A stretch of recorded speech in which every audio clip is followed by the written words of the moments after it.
Hi hello నమస్తే welcome back to iDream media. ఈరోజు మనతో ఉన్నారు ఎక్స్పర్ట్ ఆన్లైన్ అకాడమీ డైరెక్టర్ అయిన గణేష్ గారు. అలాగే is a competitive exam coach కూడా. So group C and D ఈ ఎగ్జామ్స్ గురించి ఇన్ఫర్మేషన్ అనేది ఈరోజు ఎపిసోడ్లో పూర్తిగా తెలుసుకుందాం. నమస్కారం సార్.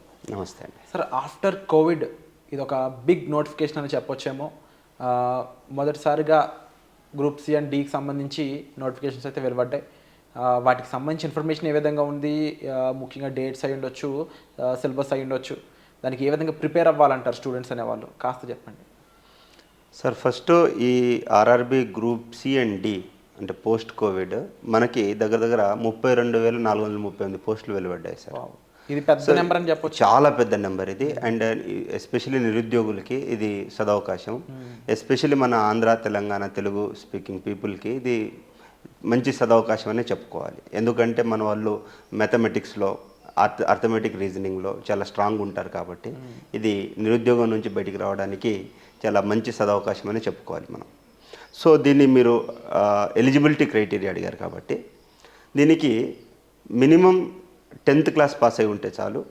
అండ్ ఐటీఐ అనేది అది ఒకవేళ ఉంటే మంచిది. ఐటీఐ అనేది ఉంటే మంచిది, లేదా అప్రెంటిస్ చేసి ఉంటే మంచిది. అయితే ఏజ్ విషయానికి వచ్చేస్తే ఇంతకుముందు మనకి 18 సంవత్సరాలు టు 32 ఇయర్స్ ఉంటుండే, 18 to 32 ఉంటుండే. బట్ ఇప్పుడు ఏమైంది అంటే బికాజ్ ఆఫ్ ద కోవిడ్ చాలామంది ఈ యొక్క విద్యార్థులు కావచ్చు వీళ్ళు నష్టపోయారు కాబట్టి వాళ్ళకి కొంచెం ఏజ్ రిలాక్సేషన్ 36 వరకు పెట్టారు. ఈవెన్ జనరల్ వాళ్ళకు కూడా 36. సో దాని తర్వాత ఏజ్ రిలాక్సేషన్ వర్తిస్తుందన్నమాట. సో ఇది చాలా మంచి అవకాశము. ఎవరైతే అంటే చాలామంది ఏమనుకుంటారంటే నోటిఫికేషన్ చదవకుండా ఓన్లీ 32 ఇయర్స్ ఉంది అనుకొని ఆగిపోతారు. అలాంటి వాళ్ళకి నేను చెప్పేది ఏంటంటే ఇప్పుడు ఈవెన్ జనరల్ వాళ్ళకి కూడా 36 ఇయర్స్ ఉంది కాబట్టి మీరు ఇది గుర్తించాల్సిన అవసరం చాలా ఉంది. అండ్ ముఖ్యంగా ఇందులో ఉండే సిలబస్ ఏ విధంగా ఉండే ఛాన్సెస్ ఉన్నాయంటారు?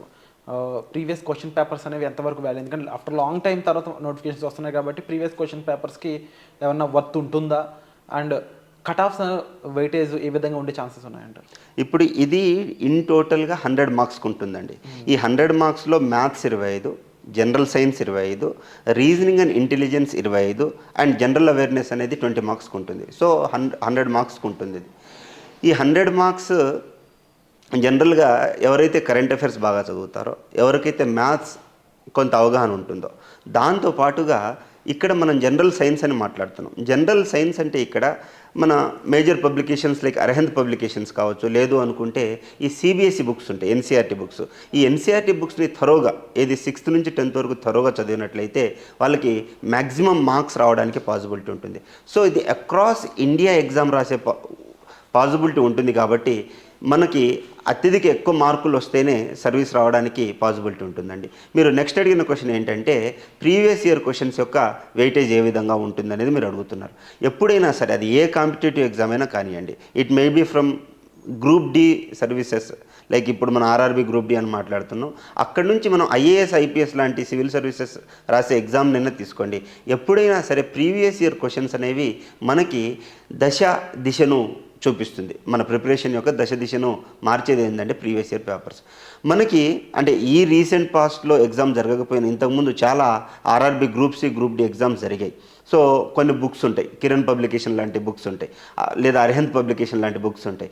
ఇలాంటి బుక్స్ తీసుకొని మనము ఆ స్టాండర్డ్లో అంటే ప్రీవియస్ ఇయర్ క్వశ్చన్స్ ఏదైతే మోడల్స్ ఉన్నాయో ఆ మోడల్స్ బాగా ప్రిపేర్ అయితే మనకి మ్యాక్సిమం సర్వీస్ రావడానికి పాసిబిలిటీ ఉంటుందండి. It may be from group D నుంచి ఐఏఎస్ ఏ ఎగ్జామ్కైనా సరే ప్రీవియస్ ఇయర్ క్వశ్చన్స్ అనేవి చాలా దిశను మారుస్తాయి. దాంతోపాటు ఎంతో కొంత కరెంట్ అఫైర్స్ బాగా చదివితే మనకి 100% సర్వీస్ రావడానికి పాసిబిలిటీ ఉంటుంది సార్.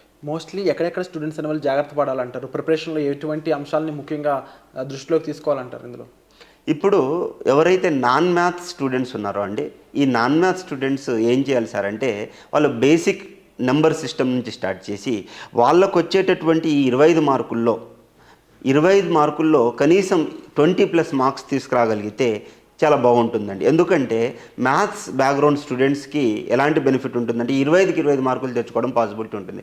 వేరే జనరల్ సైన్స్, జనరల్ నాలెడ్జ్ అనేది అది ఈక్వల్ అందరికీ ఉంటుంది. సో నేనేం సజెస్ట్ చేస్తానంటే ఆస్పిరెంట్స్కి కంపల్సరీ మ్యాథ్స్ అండ్ రీజనింగ్ మీద చాలా శ్రద్ధ పెట్టాలి. ఎందుకంటే ఇప్పుడు మనకి ఆంధ్రాలో కావచ్చు, తెలంగాణలో కావచ్చు ఎస్ఐ కానిస్టేబుల్ నోటిఫికేషన్ రాబోతున్నాయి. ఈ ఎస్ఐ కానిస్టేబుల్ నోటిఫికేషన్లో కూడా మ్యాథ్స్ రీజనింగ్ అనేది చాలా ఇంపార్టెంట్. ఈవెన్ ఎస్ఎస్సి సీజీఎల్లో కావచ్చు, వేరియస్ ఏ ఎగ్జామ్లో అయినా సరే మ్యాథ్స్ అండ్ రీజనింగ్ అనేది చాలా వెయిటేజ్ ఉంటుంది.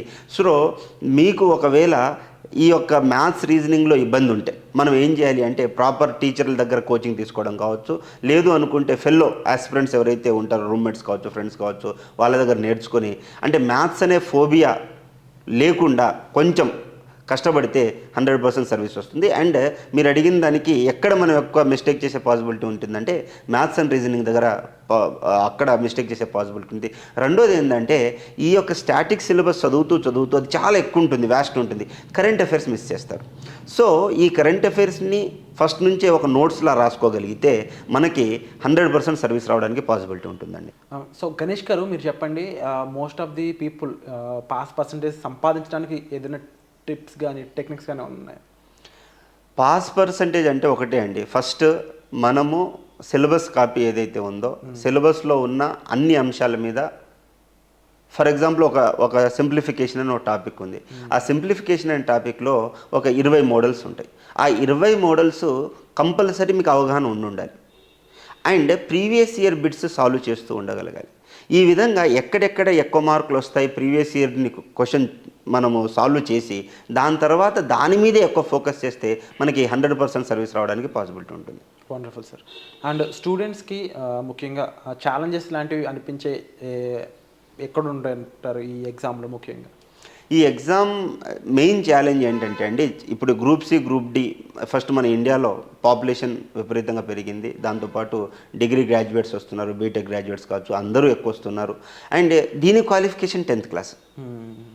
ఈ 10th అయిపోయిన వాళ్ళు ఇప్పుడు దీన్ని minimum age 18, upper most age 36 అని మాట్లాడుకున్నాం. +3 బీసీ వాళ్ళకి, +5 ఎస్సీ ఎస్టీస్కి, లేదా దాని తర్వాత పీడబ్ల్యూడికి రిక్వైర్డ్ ఎంత ఉంటే అంత, లైక్ 10 ఇయర్స్ ఏదైతే ఉందో. ఈ 18 ఇయర్స్ పిల్లలు ఎవరైతే ఉన్నారో వాళ్ళు ఏమైనా ఆలోచిస్తారంటే, అయ్యో బీటెక్ చదివిన వాళ్ళకి ఎక్కువ నాలెడ్జ్ ఉంటుందేమో, నేను క్లియర్ చేయలేనేమో అన్న అపోహ ఉంటుంది.